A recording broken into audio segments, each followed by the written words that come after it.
Hello friends, welcome to all of you.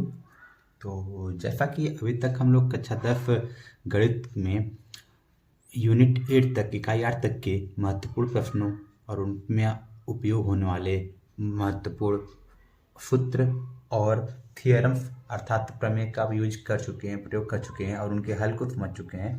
तो आज हम लोग कक्षा 10 मैथ के 9वीं इकाई त्रिकोणमिति कुछ अनुप्रयोग को समझेंगे। इसके अंतर्गत हमको फिर एक अभ्यास पढ़ना होगा 9.1 और इस अभ्यास से हमको एग्जाम में डेफिनेटली क्वेश्चन पूछता है। आते हैं तो यूजली दो क्वेश्चन आते हैं, अथवा करके होते हैं। अथवा करके दो होते हैं, एक क्वेश्चन ऊपर होता है, अथवा करके उसका दूसरा क्वेश्चन होता है, अर्थात दोनों को ये करना होता है। और ये जो क्वेश्चन होता है वो 6 नंबर का होता है। तो आज का ये जो वीडियो लेक्चर मेरा है इस चैप्टर के ऊपर, यहाँ पर मैं ऐसे 5 क्वेश्चन लाया हूँ जिसमें फिर डेफिनेट है 100% मुझे उम्मीद है कि इसी में से एग्जाम में क्वेश्चन पूछे जाएंगे। तो इसी बात मैं आज के वीडियो लेक्चर को प्रारंभ कर रहा हूँ। इस वीडियो को प्रारंभ करने से पहले मेरी आपसे रिक्वेस्ट है, यदि अभी तक आपने चैनल को सब्सक्राइब नहीं किया है तो चैनल को सब्सक्राइब जरूर कर दें, और अगर वीडियो पसंद आए तो एक लाइक वीडियो को जरूर कर दें और इससे अधिक से अधिक लोगों को शेयर करें। तो इस पर चलिए आज के इस वीडियो लेक्चर को स्टार्ट करते हैं। तो हमारा जो टॉपिक है यूनिट 9 में वो है हाइट एंड डिस्टेंस।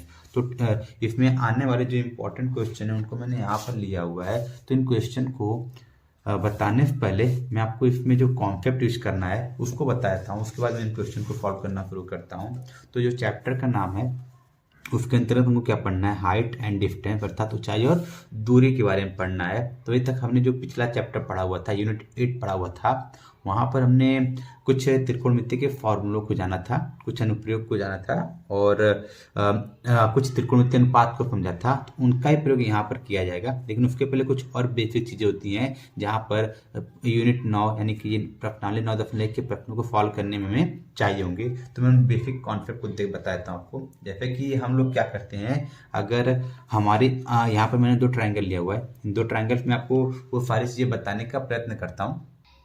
जैसे कि सपोज दैट मान लेते हैं ये हमारा भूमि है, इस भूमि पर यहाँ पर कोई इंसान है या फिर कोई पॉइंट मान लेते हैं, पॉइंट ए है। इस पॉइंट ए पर कोई व्यक्ति खड़ा है और ये कोई भूमि है, कोई इमारत है, और इस इमारत को हम लोग क्या मान लेते हैं, बी और सी। अब ये जो इमारत है वो ऊर्ध्वाधर खड़ा है। जो ऊर्ध्वाधर खड़ा है तो वह क्या करेगा, जमीन से कितने अंश का कोण बनाएगा, डेफिनेटली 90 अंश का कोण बनाएगा।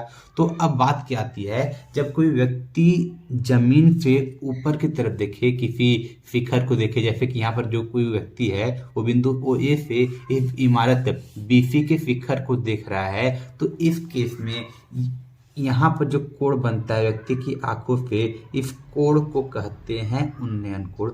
इस कोण को क्या कहते हैं, उन्नयन कोण। मान लेते हैं कोण क्या बन रहा है, थीटा बन रहा है। उन्नयन कोण को इंग्लिश में कहा जाता है एंगल ऑफ एलिवेशन।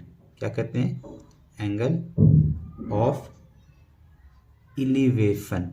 इसी प्रकार ये जो रेखा बनती है व्यक्ति के आंख और मीनार के शिखर के मध्य, ये जो रेखा बनता है इसको कहते हैं दृष्टि रेखा। इसे क्या कहते हैं, दृष्टि रेखा कहते हैं। और यह क्या होता है, ये तो खैर ऊर्ध्वाधर है तो लंब का काम करेगा।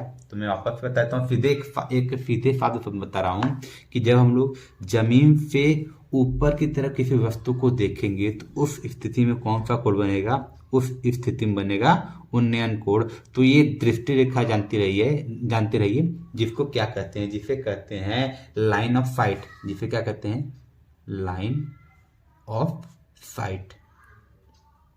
तो ये कौन सी कंडीशन थी, जहां पर व्यक्ति ऊपर से नीचे की तरफ देखे। लेकिन एक कंडीशन और भी सकता है कि सपोज दैट यहाँ पर कोई शिखर है या कोई छत पे कोई इंसान खड़ा हो और इंसान छत पर से नीचे जमीन पर किसी वस्तु की तरफ देखे। मान लेते हैं कि ये कोई भवन है ए बी, यहाँ पर कोई भवन है तो बी का जो शिखर हो गया, और इस शिखर से कोई व्यक्ति नीचे किसी वस्तु की तरफ देख रहा है। मान लेते हैं बिंदु सी पर कोई वस्तु है।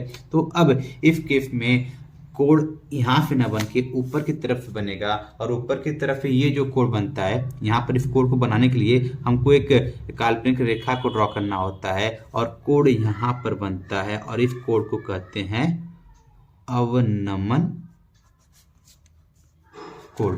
इसको क्या कहते हैं, अवनमन कोण कहते हैं, जिसको इंग्लिश में कहा जाता है एंगल ऑफ डिप्रेशन। जिसे क्या कहते हैं? एंगल ऑफ डिप्रेशन कहते हैं। तो अब इस केस में देखिए, ये जो लाइन खींचते हैं हम लोग इमेजिनरी लाइन, ये इस क्षैतिज रेखा के पैरेलल होती है, समांतर होती है। जब समांतर होती है तो दो समांतर रेखाओं के मध्य जब कोई तिर्यक रेखा खींचते हैं तो एकांतर कोण क्या हो जाते हैं? बराबर हो जाते हैं। तो इस केस में हम लोग इस कोण को इस कोण के बराबर कह सकते हैं और इसको बराबर दिखाकर हम लोग दिए गए प्रश्न को हल करेंगे। तो ये रहा दो कॉन्सेप्ट। तो मैं एक बार दोबारा बता देता हूँ। जब हम लोग जमीन से ऊपर की तरफ किसी वस्तु को देखें तो कौन सा कोण बनेगा? तब बनेगा उन्नयन कोण, एंगल ऑफ एलिवेशन। और जब हम लोग किसी शिखर से नीचे जमीन की तरफ किसी वस्तु, व्यक्ति या किसी भी चीज को देखें तो उस स्थिति में कौन सा कोण बनता है? उस स्थिति में बनता है अवनमन कोण अर्थात एंगल ऑफ डिप्रेशन। तो चलिए इसी साथ इस कॉन्सेप्ट के साथ हम आगे के चैप्टर को स्टार्ट करते हैं। प्रश्नावली 9.1 कुछ के इंपॉर्टेंट क्वेश्चन को हल करते हैं। यहाँ पर हम लोग जो फॉर्मूला यूज करने वाले हैं वह tan sin और थीटा के जो त्रिकोणमितीय अनुपात हैं उन फॉर्मूलों को यूज करेंगे, जिसको हम लोग लाल वट्टा कक्का के रूप में याद करते चले आए हैं। लाल वट्टा कक्का अर्थात लंब वट्टा कर्ण, आधार वट्टा कर्ण और लंब वट्टा आधार। लंब वट्टा कर्ण क्या होता था? ये होता था साइन थीटा। आधार वट्टा कर्ण क्या होता था? ये होता था कॉस थीटा। और लंब वट्टा आधार क्या होता था? इसे कहते थे tan थीटा। तो मुख्य रूप से इन्हीं तीन फॉर्मूलों के प्रयोग करेंगे हम लोग प्रश्नावली 9.1 के प्रश्नों को हल करने के लिए। चलिए, तो हमारे पास पहला क्वेश्चन क्या दिया हुआ है? एक बहुमंजिल भवन के शिखर से देखने पर एक 8 मीटर ऊंचे भवन के शिखर और तल के अवनमन कोण। तो देखिए हम लोग कहाँ देख रहे हैं? बहुमंजिल भवन के शिखर पे देख रहे हैं। जब शिखर पे देख रहे हैं तो शिखर पे जो 8 मीटर ऊंचा भवन है उस भवन का शिखर और उसका तल दोनों का अवनमन कोण बन रहा है। तो इससे एक बात तो कंफर्म हो गया है कि जो बहुमंजिल भवन है वो 8 मीटर ऊंचे भवन से ऊंचा है और उसके शिखर से 8 मीटर ऊंचे भवन के शिखर का और तल का जो अवनमन कोण है क्रमशः 30 और 45 अंश है। अर्थात हम लोग कह सकते हैं ये जो शिखर का कोण है वो कितना आ जाएगा? 30 अंश और जो तल का कोण है वो कितना आ जाएगा? 45 अंश। तो क्या कहा गया है? बहुमंजिल भवन की ऊंचाई तथा दोनों भवनों की मध्य दूरी ज्ञात कीजिए। तो चलिए इस इंफॉर्मेशन को तो हम लोग फिगर बनाने की कोशिश करते हैं, क्योंकि फिगर का भी नंबर एग्जाम में एग्जामिनर स्टूडेंट्स को देते हैं और सही फिगर बनाने से हम लोग का आधा काम पूरा हो जाता है और हम लोग क्वेश्चन को सही तरीके से फॉलो करने में समर्थ हो जाते हैं। तो फिगर, एक मिनट, तो मान लेते हैं यहाँ पर मैं फिगर बना रहा हूँ। ये कोई बहुमंजिला भवन हो गया और यहाँ पर एक और भवन है जिसकी जो ऊंचाई है वह 8 मीटर है। तो ये जो भवन है इसकी ऊंचाई कितनी मीटर है? 8 मीटर है। और जब भवन है तो डेफिनेटली ये दोनों कहाँ पर स्थित होंगे? जमीन पर स्थित होंगे। क्षैतिज रेखा काम क्या करेगा? भूमि करेगा। तो ये जो भवन है जिसकी 8 मीटर ऊंचाई है इसको मान लेते हैं ए बी, अर्थात ए बी भवन की ऊंचाई कितनी है? 8 मीटर है। और ये जो भवन है इसको मान लेते हैं सी डी। अब देखिए क्या कहा जा रहा है? कहा जा रहा है कि जो भवन है बहुमंजिला भवन, ये कौन सा भवन हो गया है? ये हो गया है बहुमंजिल भवन। और वो बहुमंजिल भवन क्या हो गया है? सीडी हो गया है। तो बहुमंजिल भवन के शिखर से जो 8 मीटर ऊंचा भवन है उसका शिखर का कोण, अवनमन कोण कितना है? 30 अंश है। तो कहीं ना कहीं ये जो कोण बन रहा है यहाँ पर, इसकी बात किया जा रहा है। तो ये कब, तो ये हो गया। तो ये कब बनेगा? जब यहाँ पर कोई रेखा ड्रॉ कर लें। तो हमने मान लिया ये कोई रेखा हो गया। तो इस रेखा के पैरेलल जो होगा, जो भूमि होगा उसके क्षैतिज ये पैरेलल रेखा ड्रॉ करेंगे और ये जो कोण बन रहा है ये कितना बन रहा है? 30 अंश बन रहा है। और उसके बाद क्या कहा जा रहा है? और जो भवन का तल है, जो 8 मीटर ऊंचा भवन का तल का अवनमन कोण कितना है? 45 अंश है। मतलब अब जब इस तल से कोण बनाएंगे, ये वाला कोण, तो ये क्या बन रहा है? ये हमको प्राप्त हो रहा है। यहीं से अब ये पूरा कोण हो गया है, ये पूरा कोण कितना हो गया है, 45 अंश हो गया है। तो देखिए अब यहाँ पर तो एक रेखा ड्रॉ किए हुए हैं, हमको अगर जब इसको एकांतर कोण लेंगे तो यहाँ पर भी एक रेखा चाहिए होगा, तो हम लोग बी को इस रेखा में मिलाएंगे तो हमको एक और रेखा मिल जाएगी। इसको क्या मान लेते हैं, ई मान लेते हैं, और इसको क्या मान लेते हैं, एफ। तो देखिए ये तो फिगर हो गया जो हमको इन्फॉर्मेशन मिला है उसके थ्रू। तो यहाँ पे जब ये कोण 30 अंश है तो ये भी कितना आ जाएगा, 30 अंश एकांतर कोण, और जब ये पूरा कोण 45 है तो यहाँ पर इसका एकांतर कोण कितना हो जाएगा, ये भी हमारे पास हो जाएगा 45 अंश। तो ये हमने फिगर बना लिया है दिए गए इन्फॉर्मेशन के थ्रू। तो हमको क्या ज्ञात करना है, हमको भवन डीपी को ऊंचाई ज्ञात करनी है और दोनों भवनों के बीच की दूरी एसी ज्ञात करनी है। तो जो जो दिया हुआ है उसको लिख लेते हैं।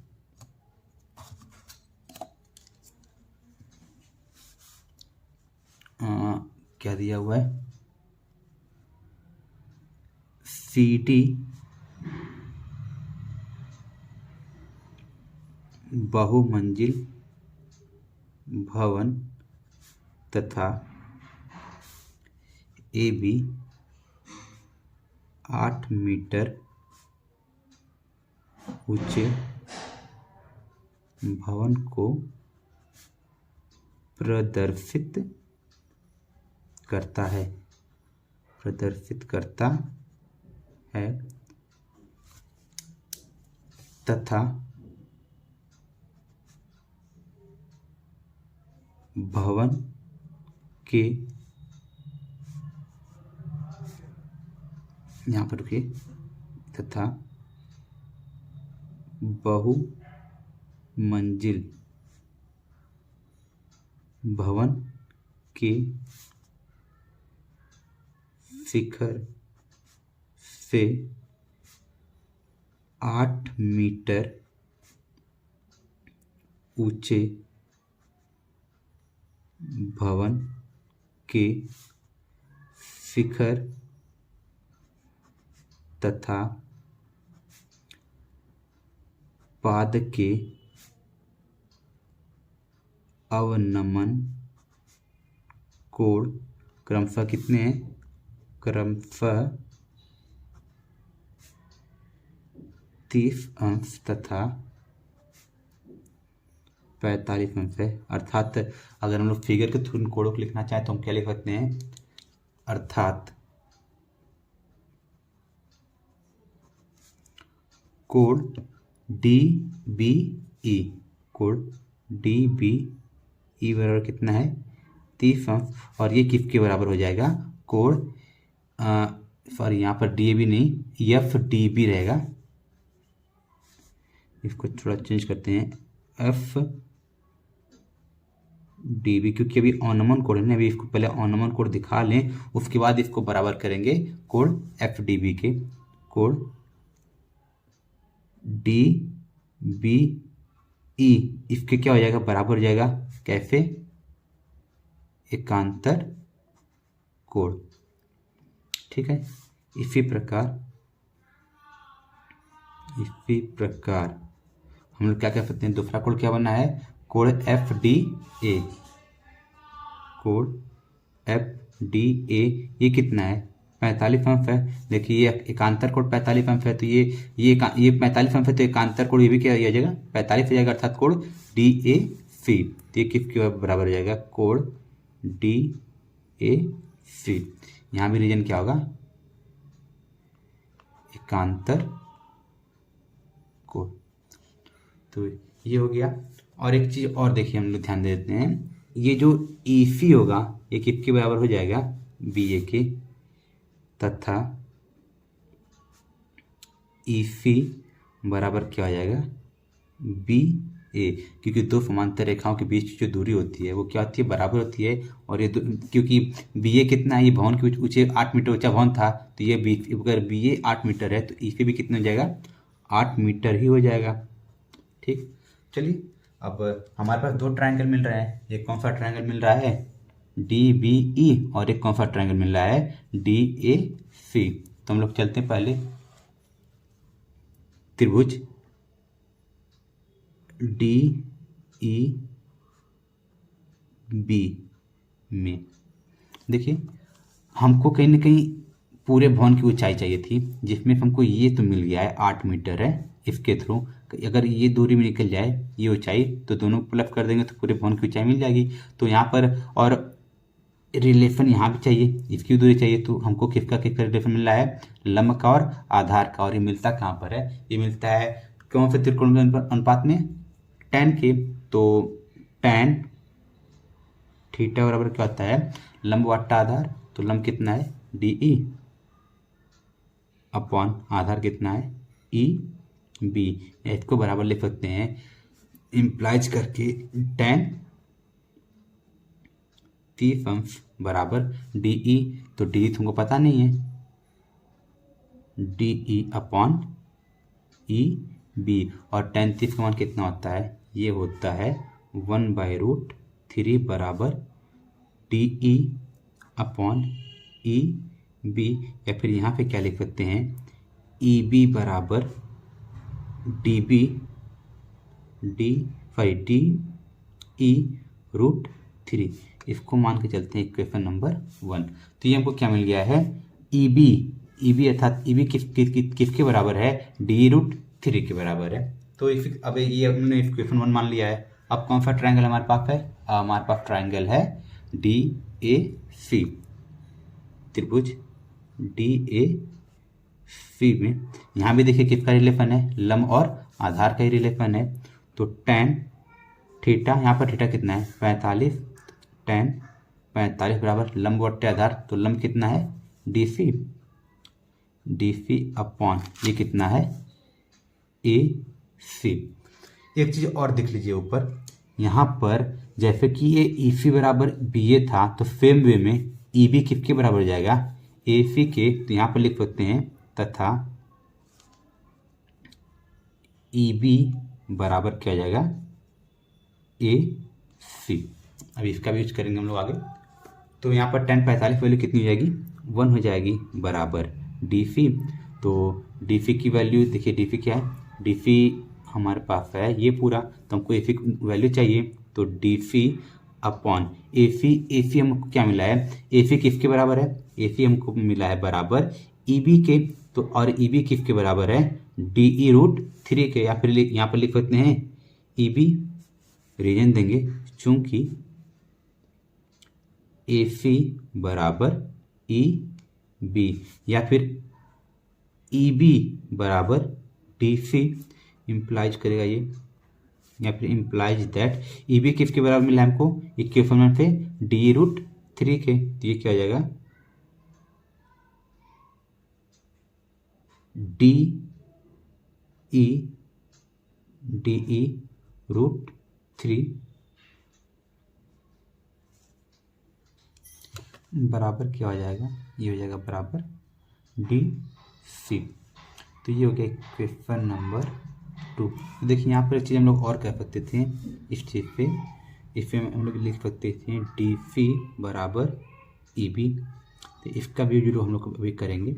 तो हमारे पास 2 इक्वेशन है, 2 इक्वेशन के थ्रू हमको जो वैल्यूज चाहिए उसको देखते हैं। हमको पहले वैल्यू क्या चाहिए, हमको डी सी का मान चाहिए, डी सी। तो डी सी हमको चाहिए, और डी सी बराबर क्या आ जाएगा, डी सी बराबर हमको क्या मिलेगा, डी प्लस ए सी। तो डी सी बराबर क्या आ जाएगा, डी ई प्लस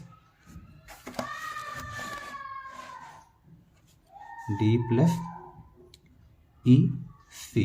जब इसमें वैल्यू पुट करेंगे तो हमारे पास वैल्यू क्या है, हमारे पास डी ई की वैल्यू तो नहीं है, लेकिन हम यहाँ से क्या कर सकते हैं, जो डी ई है तो डी हमने ऊपर निकाला हुआ है, डी हमको क्या मिला है, ये यहाँ पे हम लोग अगर इसको सॉल्व करें, इम्प्लाइज करें, तो यहाँ पर हमको डी ई बराबर मिल सकता है ई बी अपॉन √3। इसके बाद मिल सकता है, ये हमको मिल सकता है डी ई बराबर ई बी अपॉन √3। ये वैल्यू यहाँ पुट कर सकते हैं।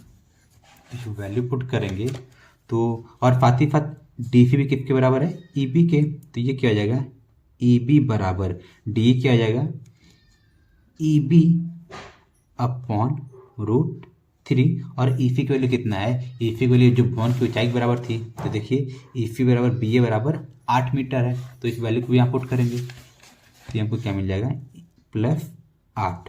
तो यहाँ पे हम लोग अगर ईबी निकाल दें, देखिए ईबी निकाल लें तो ये ईबी अगर निकालेंगे तो ईबी किसके बराबर है, ईबी बराबर है एफी के, और एफी क्या है, दोनों भवनों के बीच की दूरी है, और जैसे हम भवन की दूरी निकाल लेंगे ईबी तो ई की वैल्यू को हम लोग ऊपर पुट करके डीपी की वैल्यू भी निकाल सकते हैं। तो यहाँ से हम लोग क्या मिल जाएगा, यहाँ से हमको मिल जाएगा सॉल्व करने पर,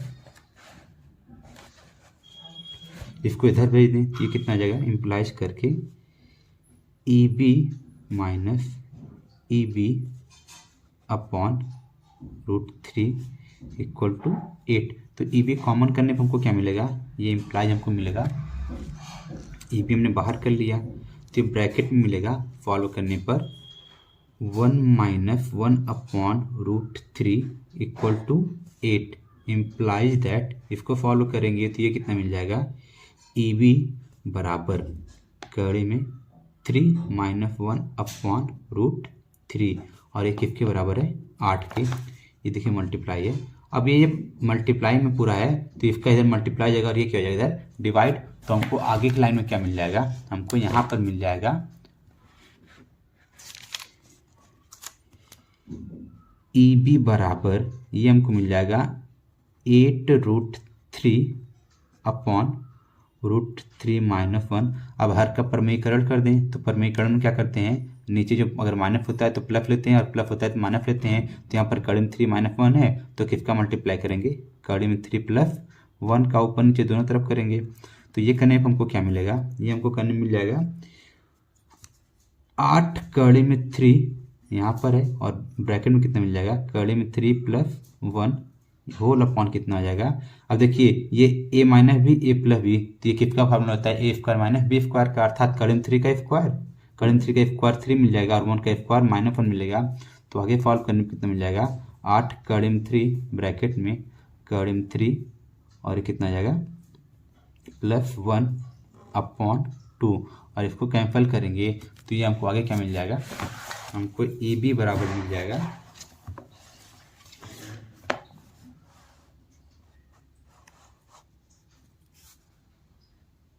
ई बी बराबर हमको मिल जाएगा 2 कड़ी में 3 ब्रैकेट में कितना है, कड़ी में 3 + 1, या फिर इसको सॉल्व करने में कितना मिल जाएगा, कड़ी में 3 का अंदर मल्टीप्लाई कर देंगे तो ये मिल जाएगा 2 ब्रैकेट में कड़ी में 3 का मल्टीप्लाई कड़ी में 3 करेंगे तो ये कितना मिल जाएगा, कड़ी में 3 × 3 ये 3 हो जाएगा और प्लस कड़ी में 3, तो ये हमको मिल गया है 2 और ब्रैकेट 3 + 3 कड़ी में 3।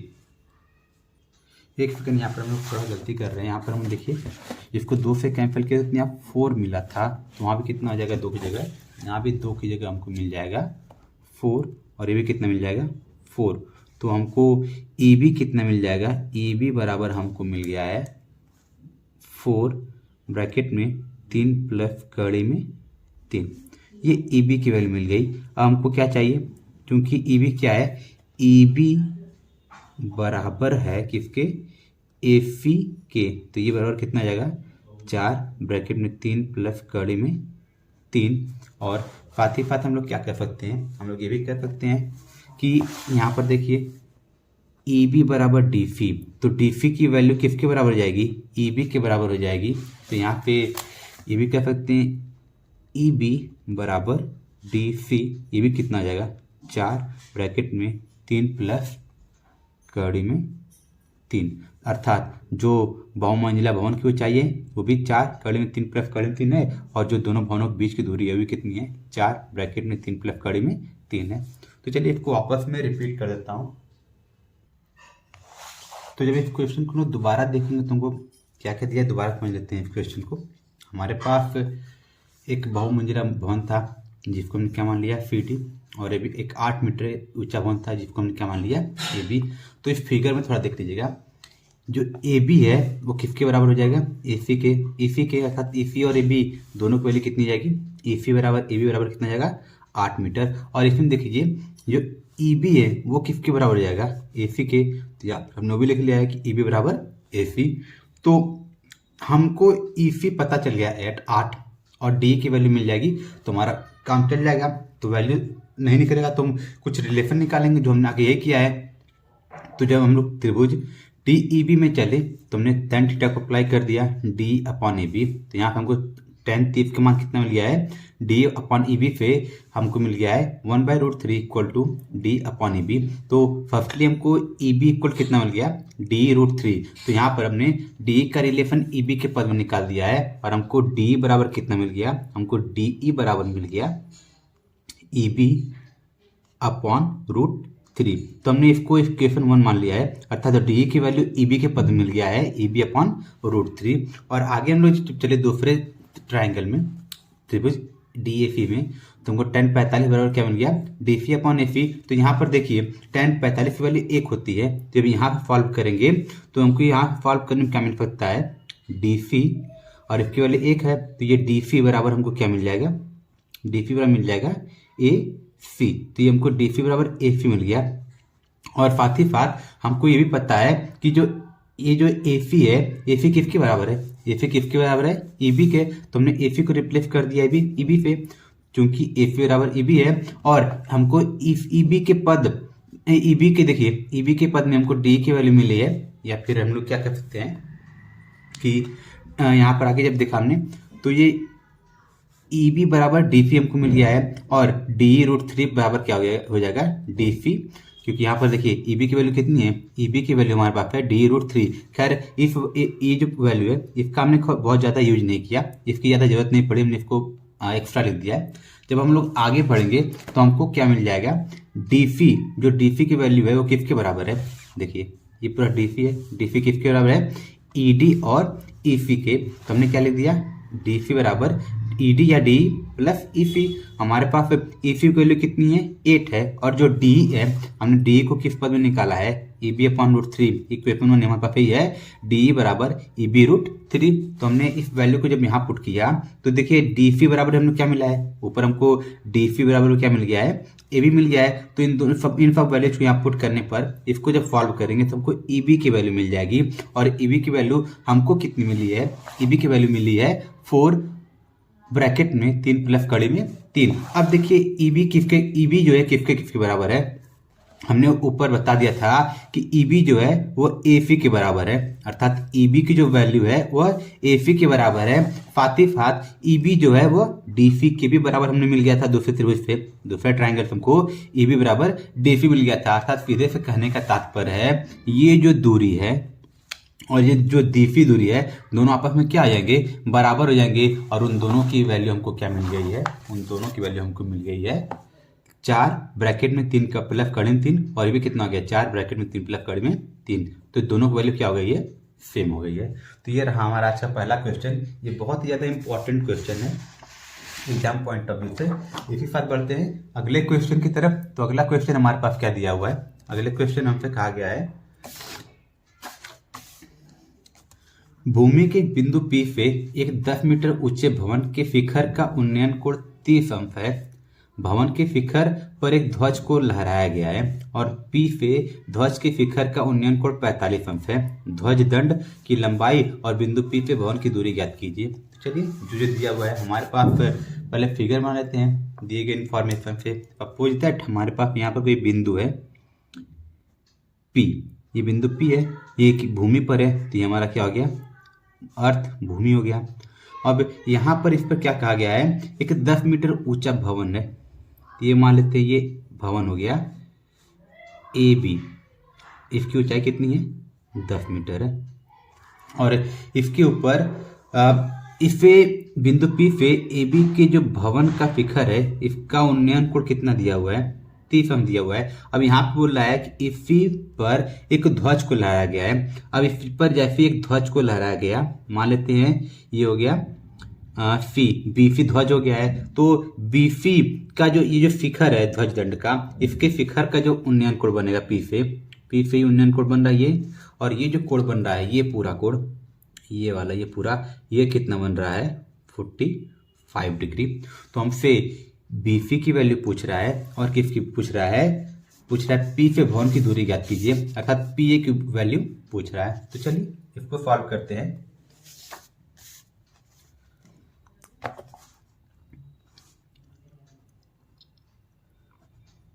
दिया है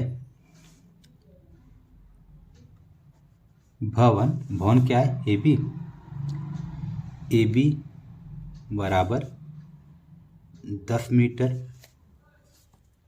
कोण, कोण क्या दिया हुआ है, कोण बी पी ए, कोण बी पी ए बराबर कितना दिया हुआ है, यह है 30 अंश, बी पी ए ये 30 अंश हो गया है, तथा कोण सी पी ए कितना है 45 है।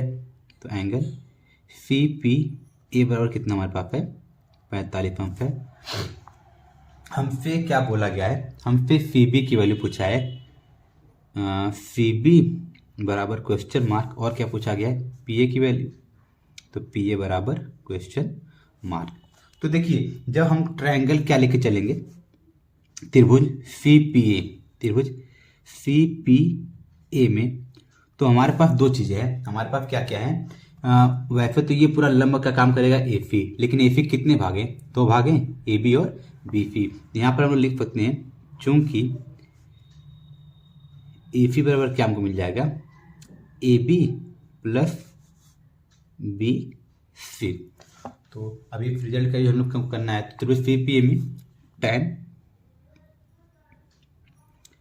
45 अंश बराबर ये हमको क्या मिल जाएगा, लंब बट्टे आधार, लंब कितना है ए सी, ए सी आधार कितना है पी ए, या फिर tan 45 वैल्यू कितनी होती है 1 होती है, तो ये इम्प्लाइज कितना करेगा 1 बराबर A C upon P A, या इम्प्लाइज दैट पी ए बराबर ए सी। इसको मान लेते हैं क्वेश्चन नंबर 1।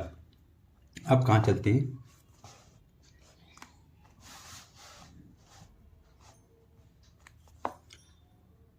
त्रिभुज बी पी ए में, त्रिभुज बी पी ए में यहाँ पर क्या अप्लाई करेंगे,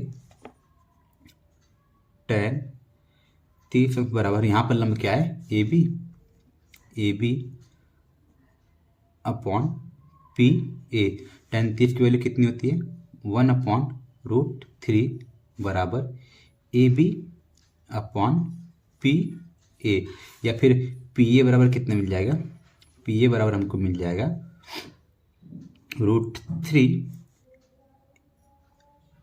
ए, ये देखिए ए बी है 3AB, और ए बी की वैल्यू कितनी हमारे पास है 10 है, तो ये कितना आ जाएगा √3 × 10 बराबर, ये इम्प्लाइज करके क्या मिल जाएगा पी ए बराबर हमको मिल जाएगा 10√3। अब देखिए हमको पी ए की वैल्यू कितनी मिल गई है 10√3, इस वैल्यू को हम लोग यहाँ पर पुट कर दें तो हमको किसकी वैल्यू मिल जाएगी, हमको मिल जाएगी ए सी की वैल्यू। तो ए सी बराबर क्या हो जाएगा, इसलिए ए सी बराबर पी ए, और पी ए की वैल्यू कितनी है, पी ए की वैल्यू है 10√3, यानी कि यहाँ भी इस केस में भी हमारे पास जो भवन की ऊंचाई है और ये जो पूरी ऊंचाई है वो कितना है 10√3, लेकिन हमको वैल्यू किसकी चाहिए थी, हमको सी बी की वैल्यू चाहिए, हमको पी ए की तो वैल्यू मिल गई है, लेकिन अभी हमको किसकी वैल्यू चाहिए सी बी की।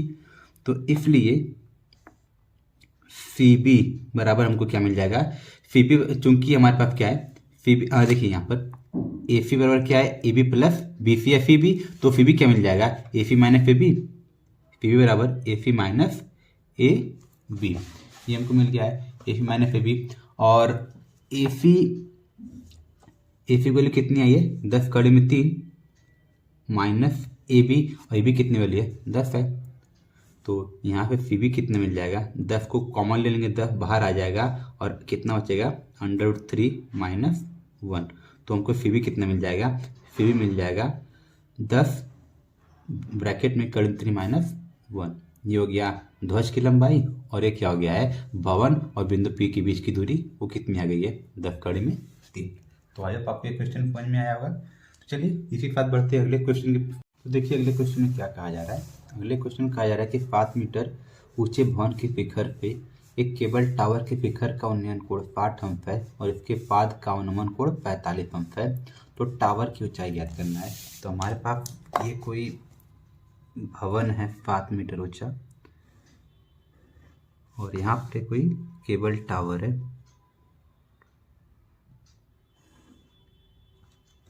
हो गया। तो ये हो गया हमारा भूमि।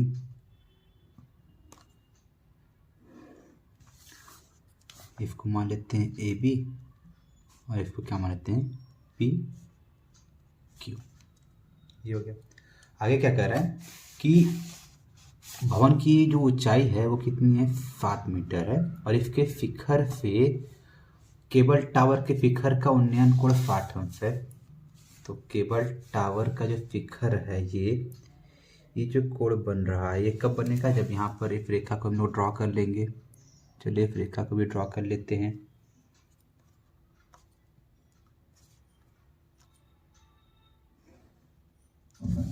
तो ये जो कोण बन रहा है इसको थोड़ा और ऊपर कर लेते हैं, इसको थोड़ा बढ़ा लेते हैं ताकि फिगर बिल्कुल करेक्ट बने। तो ये बिंदु क्यू यहाँ पर नौकर कहाँ जाएगा यहाँ पर। तो इसको जब हम मिला रहे हैं तो ये जो कोण बनेगा ये कितना बनेगा, ये बन रहा है 60। और क्या दिया हुआ है कि इसके पाद का अवनमन कोण 45 अंश है।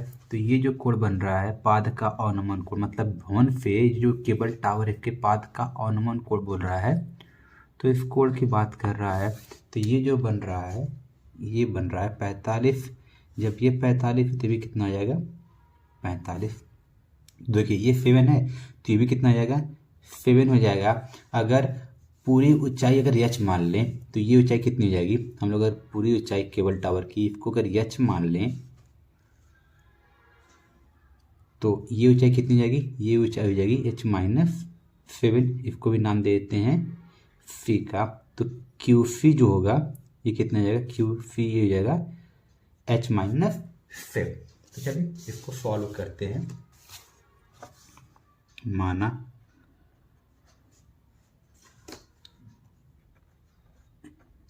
केबल टावर की ऊंचाई बराबर h मीटर है, तो हमने h मीटर मान लिया है, तथा भवन की ऊंचाई बराबर कितना है 7 मीटर है। और ये किसके बराबर है, ये बराबर है पी ए के, या ए बी बराबर पी सी बराबर 7 मीटर। ये हो गया। साथ ही साथ हम लोग और क्या कह सकते हैं कि बी सी बराबर किसके बराबर होता है ए पी के, तथा बी सी बराबर ए पी। ठीक है। तो चलिए और याद देखिए अवनमन कोण 45 है तो ये कोण इसके बराबर हो जाएगा। तो ये भी कह सकते हैं एंगल सी बी पी बराबर क्या आ जाएगा angle B P A, B P A. और ये किसके बराबर है 45 अंश के। त्रिभुज बी पी ए में हम लोग क्या लगा सकते हैं tan थीटा। तो tan 45 बराबर लंबवत आधार।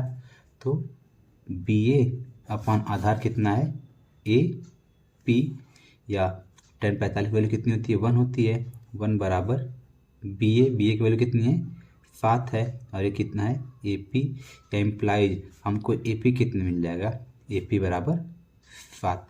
अब जब ए पी 7 हो गया तो ए पी बराबर बी सी, तो बी सी भी कितना हो जाएगा 7 ही हो जाएगा। तो अब कौन से ट्रायंगल में चलते हैं, अब ट्रायंगल में चलते हैं क्यू बी सी में। त्रिभुज क्यू बी सी में इसमें चलेंगे तो यहाँ भी tan थीटा लगेगा। जब tan थीटा लगाएंगे तो यहाँ पर थीटा की वैल्यू कितनी है 60 है। तो tan 60 बराबर लंबवत आधार। तो लंब कितना है Q C upon B C, और tan 60 की वैल्यू होती है √3 बराबर क्यू सी की वैल्यू कितनी है h-7 और बी सी कितना है 7। तो आगे सॉल्व करने में हमको क्या मिलेगा एच माइनस 7 बराबर, इस 7 को मल्टीप्लाई इसमें करेंगे तो कितना आ जाएगा 7√3, या एच बराबर कितना मिल जाएगा, माइनस हो जाएगा तो प्लस हो जाएगा, 7 का 3 पहले पे ही है और माइनस में आके इधर कितना हो गया +7, और ये कितना आ जाएगा 7 कॉमन लेंगे तो ब्रैकेट में मिल जाएगा कड़ी में 3 + 1। तो ये हमारा रहा आंसर एच का, अर्थात जो टावर की ऊंचाई एच है वो कितना हो जाएगी 7 कड़ी में 3 + 1 मीटर। तो आई होप आपको ये क्वेश्चन समझ में आया। इसी बात बढ़ते हैं अगले क्वेश्चन की तरफ। अगले क्वेश्चन में क्या कहा जा रहा है, अगले क्वेश्चन में कहा जा रहा है भूमि के एक बिंदु से एक 20 मीटर ऊंचे भवन के शिखर पर लगे एक संचार मीनार के तल और शिखर के उन्नयन कोण क्रमशः 45 अंश और 60 अंश है। मीनार की ऊंचाई ज्ञात करना है। तो क्या कहा जा रहा है उसको देख लेते हैं। तो हमारे पास क्या बोला जा रहा है, मान लेते हैं यहाँ पर भूमि पर कोई बिंदु है और यहाँ पर कोई भवन है, एक भवन की जो ऊंचाई है इसको बोल दिया गया है 20 मीटर, और इस भवन पर, भवन के शिखर पर एक संचार मीनार लगा हुआ है। तो मान लेते ये हो गया संचार मीनार। तो अब क्या कहा जा रहा है, ये भूमि हो गया, तो भूमि हो गया, तो भूमि के बिंदु P से जो संचार मीनार का तल है और शिखर के उन्नयन कोण 45 और 60 है, अर्थात जो तल है तल का कोण कितना बन रहा है 45 और शिखर का उन्नयन कोण कितना बन रहा है, ये नहीं, ये शिखर कोण मिल जाएगा 60। अर्थात जब इस तल की बात करेंगे तो ये हमको एंगल कितना देगा 45 अंश, और जब इसके शिखर की बात करेंगे तो ये हमको मिलेगा टोटल, ये टोटल हमको मिल जाएगा 60 अंश। तो हमसे क्या कर रहा है कि मीनार की ऊंचाई ज्ञात कीजिए। तो ये जो मीनार है, मान लेते हैं कि जो मीनार है ये पहले ए बी भवन था और इसको मान लेते हैं एफी, मीनार एफी हो गया है, इसकी ऊंचाई हम लोग एच मान लेते हैं, ठीक है। ये बी है तो ये टोटल ऊंचाई कितनी हो जाएगी, टोटल ऊंचाई हमको मिल जाएगी एच + 20 मीटर, ठीक है। तो चलिए इसको फॉलो करते हैं। माना मीनार की ऊंचाई बराबर h मीटर, ये हो गया। जब मीनार की ऊंचाई हमने h मान लिया है और क्या दिया है, भवन ए बी बराबर कितना है 20 मीटर। तो अब कहाँ चलें, ट्रायंगल ए बी, यहाँ पर इसको नाम देते हैं डी दे देते हैं, और ये क्या था बी था। तो त्रिभुज ए डी बी में, ए डी बी में क्या ला सकते हैं tan थीटा। तो tan थीटा कितना है 45 ए डी बी में, तो tan 45 अंश बराबर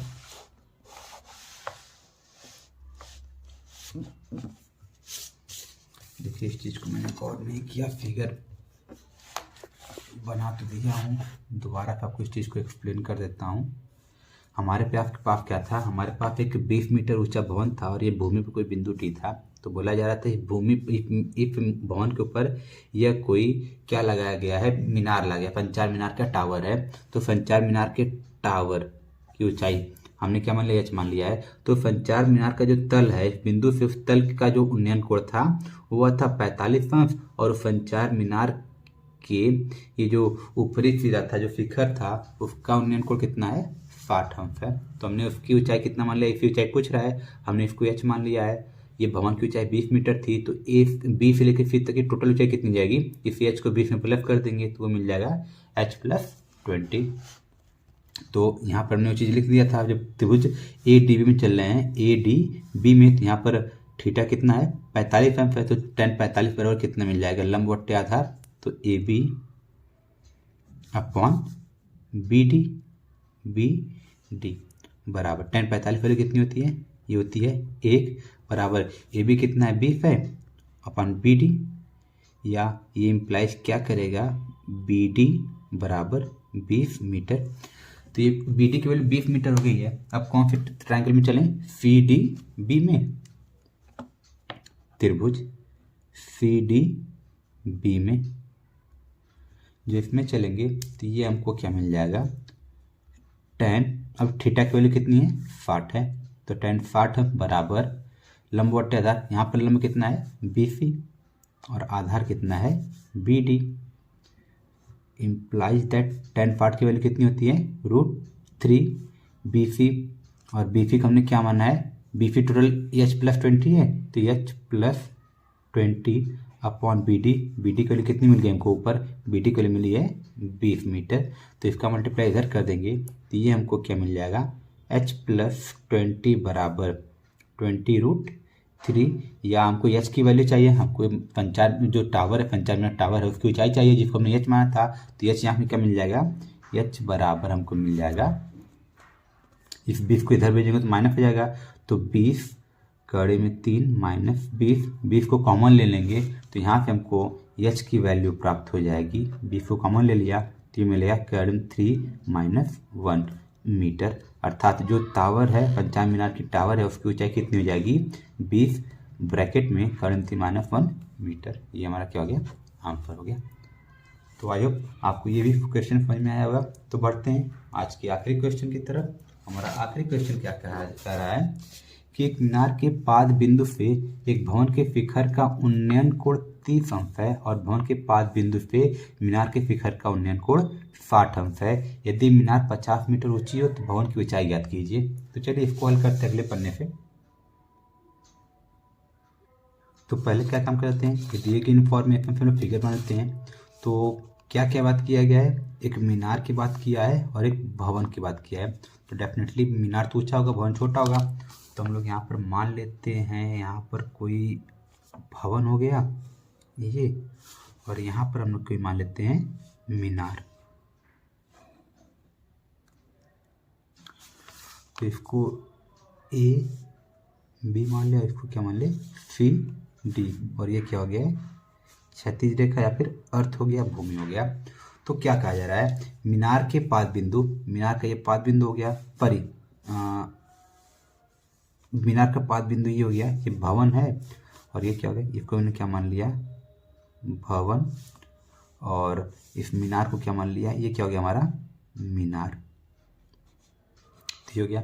अब मीनार के पाद बिंदु यहाँ पे जो भवन के शिखर का, भवन का शिखर क्या है B है, इसका उन्नयन कोण कितना है 30 अंश है। तो ये हमारा क्या बन रहा है कोण 30 अंश बन रहा है।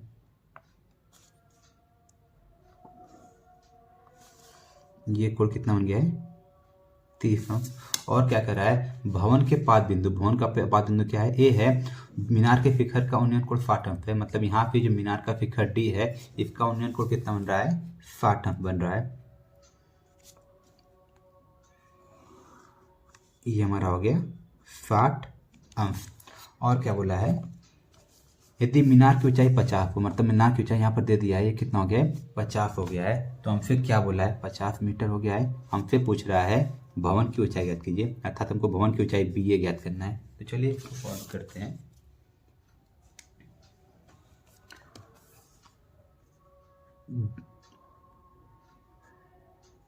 दिया है मीनार